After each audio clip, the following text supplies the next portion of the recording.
that they don't. Now,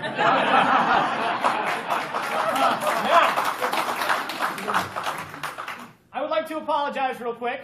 I accidentally sat down in between the greeting and the pledge, and I did not mean to do that. I didn't know we were going to roll right into the pledge, and I always want to pay my respects to the flag.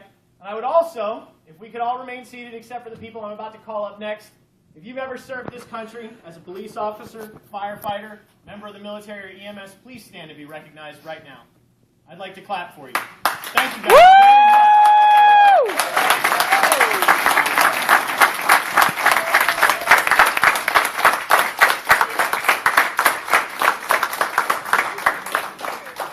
You will find no lack of love and support here.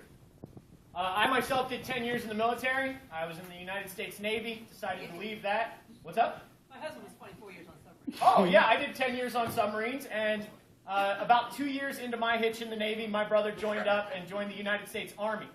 I did 8 ballistic missile submarine patrols for about 2.5 years of my life spent under the water, and nobody knew where we were, sometimes not even us. My brother did 3 tours in Iraq and Afghanistan. On his second tour, he was awarded a Purple Heart for pushing a man out of a burning MRAP and suffering second-degree burns on 18% of his body. My mother only had 2 sons, so she has sent both of them to the military. And I always thank her for what she did for us as kids and the values she instilled in us as Americans that made us get up and do that. I also always thank my propensity for skipping class in high school for making me realize that the military was a grand choice. And that I should learn some responsibility there, and I did. And for those of you who ever served in the Navy, I made chief in 8 years. So, I left that to come do this, and so far it's working out okay. As far as, I don't like to talk too much about myself at these things. I do want to kind of put out some quick points, but I like to save a lot of this for the show, and then I'm going to go into Q&A if that's all right with you guys. And that will make things speed up a lot faster. Joseph Stalin had 3 things he said it would take to destroy America. America has patriotism, morality, and faith. And I want to ask you, deep down in your heart, do you know any 3 things that are under greater attack in this country right now than your patriotism, your morality, and your faith? And for those of us who are conservatives and patriots, it comes down to property rights. But what we don't always put together is that your soul is your first piece of property. Amen. Wow. Followed by your body, followed by your family, and then your home. That is individual sovereignty, and that is what we have lost. We have given it up for the idea that collectively we might be able to do something better. And I ask you, how's that going? What have we gained for all that we have given up in liberty and freedom? Because by inverse, anybody who's ever studied math understands an inverse relationship. The economy might not be a zero-sum game, but the federal government is. Every time they take something from us, whether it's $1, 1 cent, 1 moment of our time, it comes out of our pockets, and it never comes back in return. That promise has always come back void. And I use that language carefully because that's the language good Christians use to talk about the promises of God. Those promises never come back void. Right. But the promises of government always do. Have we succeeded in curing poverty? No. We spent over $1 trillion on it last year.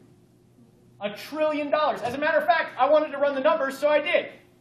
We spent $496 billion on social programs to help those who are less fortunate. For 44 million people, that's a total of $11,272 per person. Then on Medicaid and CHIP, I didn't include Medicare because Medicare goes to people who are elderly. But Medicaid and CHIP go to only the disadvantaged. So I took those numbers and I said, well, I don't know if they're including the 8 million children in with the 58 million they claim, so I just added them up to be conservative. $280 billion spent on 66 million people for a total of $4,242 per person. That is, if you take welfare, Medicaid, and CHIP in this country, you receive $15,512 in government benefits per person. The average minimum wage job for $7.25 an hour, working 40 hours a week for 52 weeks a year, is $15,080. You can double your income. And people want to tell me we don't pay enough taxes. What this tells me is that it's not about helping people.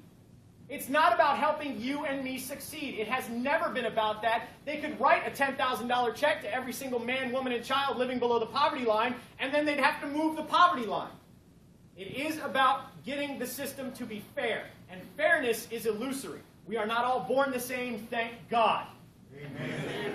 And that's why fairness is illusory. You can chase it all day. I want to be an NFL football player. Guess what? Fairness is illusory. I know people, they want to be rocket scientists. Guess what? Fairness is illusory. Herman Cain actually was a rocket scientist. They call him stupid. Fairness is, if they were fair, they wouldn't call a rocket scientist stupid. They would call a community organizer incapable.